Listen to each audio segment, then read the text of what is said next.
This time, I used my favorite stainless steel skillet. It takes a little bit more time than coated skillet, but it's more healthful than non-stick skillet.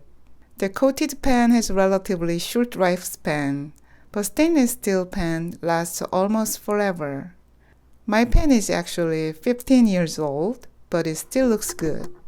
Let me show you how to use it. First, you have to season the pan. Heat the skillet over medium heat. After 1 or 2 minutes, sprinkle a few drops of water.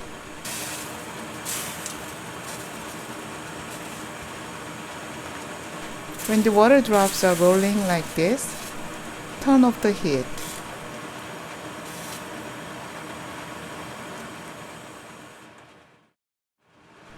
Add 2 tablespoons of oil and swirl the pan to coat it evenly.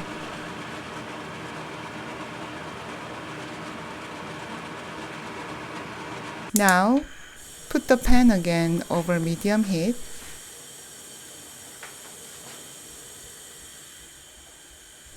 And wait until you can see these types of patterns.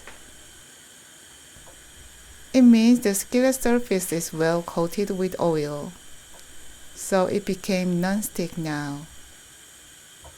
If you use the stainless steel pan without the seasoning process, lots of ingredients may stick to the bottom and start to burn.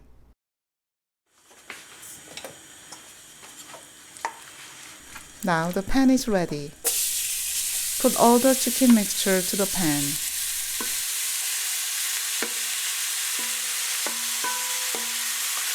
And stir them a few times. As you see, chicken meat doesn't stick to the bottom. Please treat your stainless steel pan properly.